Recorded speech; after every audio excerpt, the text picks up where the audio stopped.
जय हिंद दोस्तों। Study with GS में आप लोगों का स्वागत है। इसके पहले पिछली वीडियो में हम लोगों ने देखा था गर्म जलधारा के बारे में। आइए अब जो है ठंडी धारा जलधारा के बारे में देखते हैं। तो देखिए, ठंडी जलधारा यह हुई लिब्राडोर की धारा। ये जो है उत्तरी अटलांटिक महासागर में बहने वाली ठंडी धारा है। यह जो है उत्तरी अटलांटिक महासागर में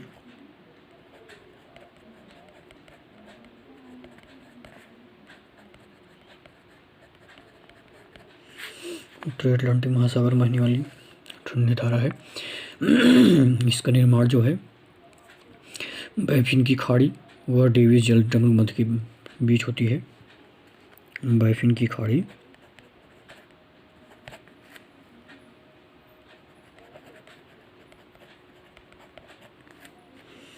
व डेविस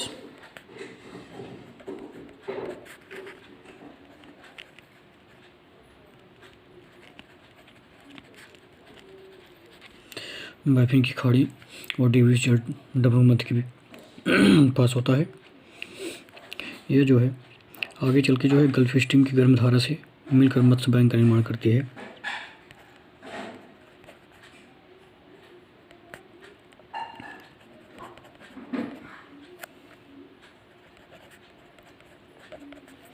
गल्फ स्ट्रीम की गर्म धारा से मिलकर जो है मत्स्य बैंक का निर्माण करती है। और यह जलधारा जो है अपने पास जो है बड़े बड़े हिमखंड लेकर आती है। बड़े बड़े जो है हिमखंड लेकर आती है लिब्राडोर की धारा। अब आइए बात करते हैं कनारी की धारा।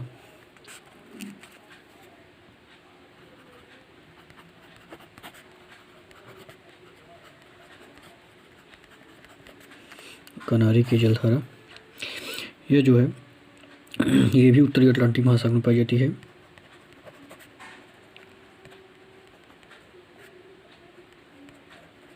यह भी उत्तरी अटलांटिक महासागर में पाई जाती है।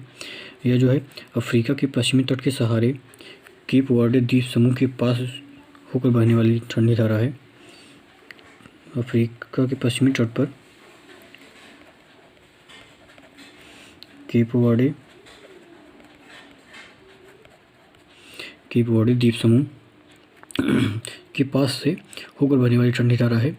यह धारा जो है उत्तर से दक्षिण दिशा की ओर बहती है। उत्तर से दक्षिण दिशा की ओर बहती है और इससे जो है सहारा मरुस्थल की उत्पत्ति में सहायता मिली है। इस धारा की उपस्थिति के कारण ही इसी की उपस्थिति के कारण जो है सहारा मरुस्थल इसकी उपस्थिति के कारण जो है सहारा मरुस्थल की जो है उत्पत्ति में सहायता मिली है। अब आइए बात करते हैं फॉकलैंड की धारा।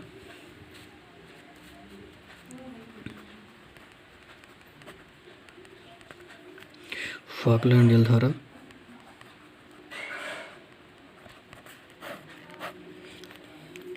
यह जो है दक्षिण अटलांटिक महासागर की जलधारा है। दक्षिण अटलांटिक महासागर में पाई जाती है और यह जो है दक्षिण से उत्तर की ओर बहती है। ये जलधारा जो है अर्जेंटीना के जो है तट के समीप अर्जेंटीना तट के सहारे जो है दक्षिण अमेरिका के अर्जेंटीना तट के सहारे जो है दक्षिण से उत्तर की ओर बहती है। और यह जलधारा जो है ब्राज़ील के पूर्वी तट पर ब्राज़ील की जो गर्म धारा है उस जलधारा से मिल जाती है। और इस जलधारा के प्रभाव से जो है पेटागोनिया के मरुस्थल की उत्पत्ति में सहयोग मिला है। पेटागोनिया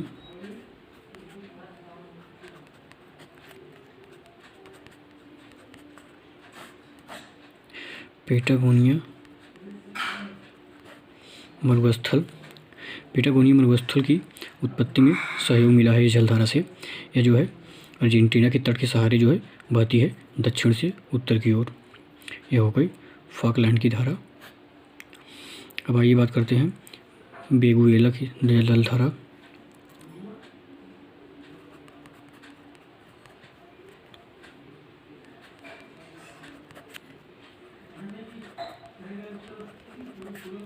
वेनेजुएला जलधारा यह भी जो है दक्षिण अटलांटिक महासागर की धारा है।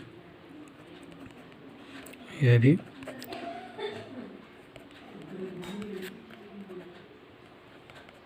दक्षिणी अटलांटिक महासागर की धारा है। दक्षिणी अटलांटिक महासागर की ठंडी जलधारा है। यह जो है अफ्रीका के पश्चिमी तट के सहारे दक्षिण से उत्तर बहती है। अफ्रीका के पश्चिमी तट के सहारे जो है दक्षिण से उत्तर की ओर बहती है। इस जलधारा के प्रभाव से जो है नामीबिया के तट पर भारी कोहरा पड़ता है। नामीबिया जो है एक अफ्रीका का एक देश है। नामीबिया के तट पर जो है भारी कोहरा पड़ता है इसके प्रभाव से, और नामीब मरुस्थल की उत्पत्ति जो है इसी जलधारा के प्रभाव से जो है हुई है। नामीब मरुस्थल है, नामीब नाम का एक मरुस्थल है जो इसी जलधारा के प्रभाव से इसकी उत्पत्ति हुई है। अब आइए बात करते हैं हमबोल्ट की धारा। हमबोल्ट की जलधारा, इसे पेरू की धारा भी कहते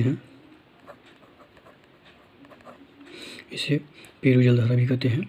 यह प्रशांत महासागर में पाई जाती है।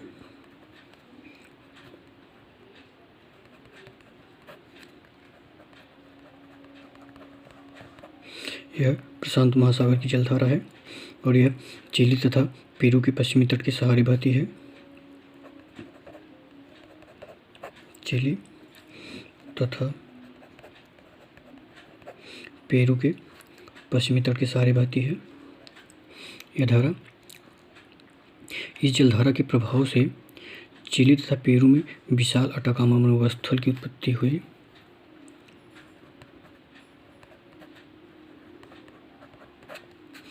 अटाकामा मरुस्थल की उत्पत्ति हुई। इसी चिली तथा पेरू में विशाल अटाकामा की मरुस्थल की उत्पत्ति हुई जलधारा के प्रभाव से हमबोल्ट जलधारा। यह जलधारा लगभग 6 से 7 वर्षों में गर्म हो जाता है, जिसे एल नीनो कहा जाता है। वही एल नीनो की जो गर्म धारा है, यही जो है हमबोल्ट की जलधारा होती है, ठंडी धारा, जो 6 से 7 वर्षों में जो है गर्म हो जाती है, जिसे एल नीनो कहा जाता है। एल नीनो की गर्म धारा।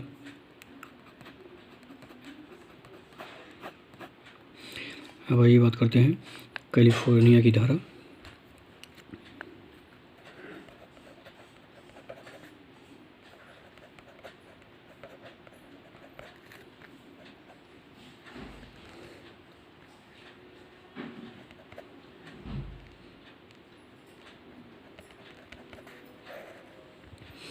कैलिफोर्निया जलधारा, यह जो है उत्तरी प्रशांत महासागर में पाई जाती है।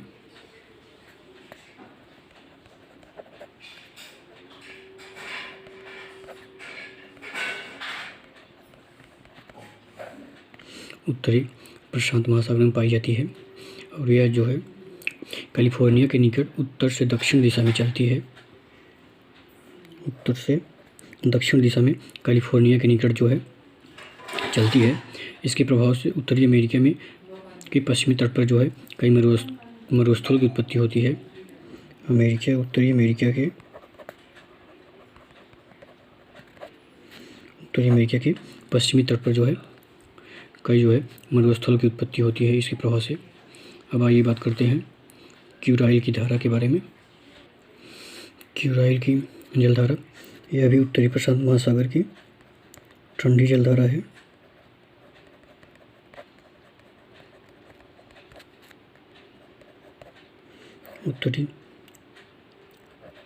उत्तरी प्रशांत महासागर की ठंडी जलधारा है।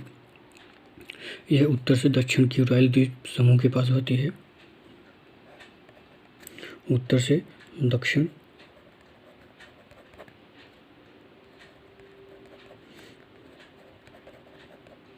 क्यूराइल द्वीप समूह के पास जो है क्यूराइल द्वीप समूह के पास बहती है क्यूराइल जलधारा। अब आइए बात करते हैं पश्चिमी ऑस्ट्रेलियन धारा की।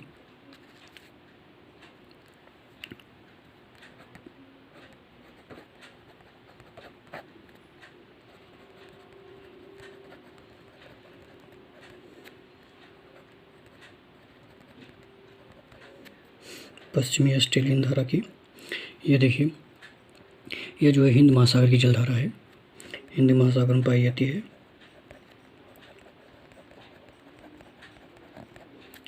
हिंद महासागर की ठंडी जलधारा है जो दक्षिण से उत्तर की ओर बहती है। यह जो है दक्षिण से उत्तर की ओर बहती है, दक्षिण से उत्तर की ओर ऑस्ट्रेलिया के पश्चिमी तट पर बहती है। ऑस्ट्रेलिया के जो है पश्चिमी तट पर, ऑस्ट्रेलिया के पश्चिमी तट पर जो है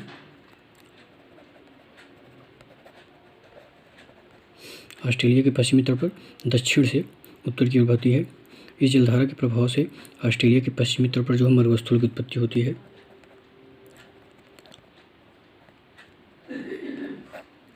मरुस्थलों की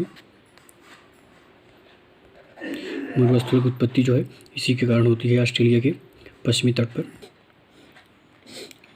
आइए बात करते हैं ग्रीनलैंड की जलधारा के बारे में।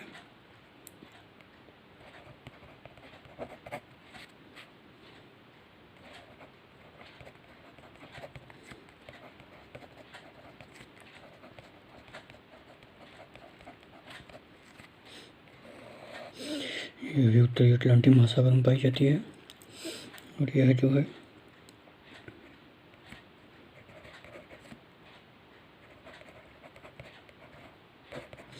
डेनमार्क जल संधि से निकलकर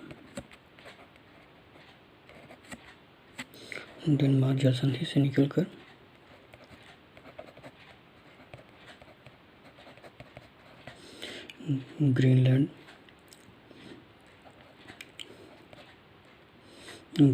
तट के ग्रीनलैंड के पूर्वी तट के सहारे बहती है।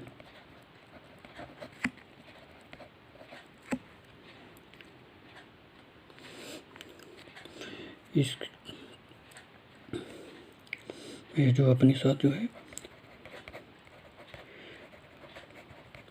हिमखंड बहा कर लाती है।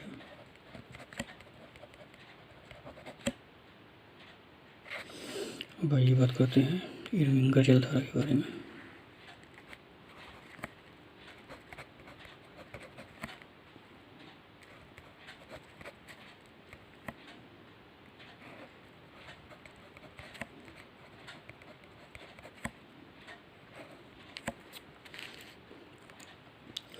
यह भी उत्तरी अटलांटिक महासागर में पाई जाती है।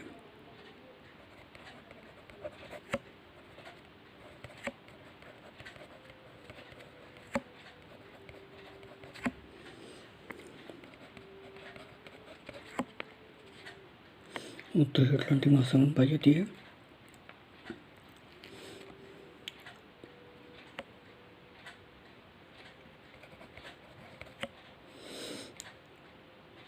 यह जो है आइसलैंड के पूर्वी तट पर बहती है। आइसलैंड के पूर्वी तट के सहारे बहती है।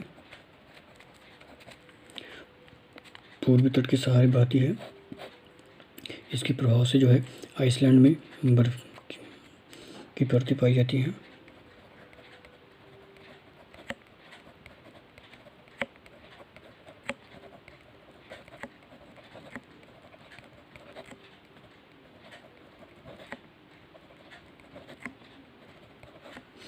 इस आइसलैंड में जो है बर्फ की परतें पाई जाती हैं।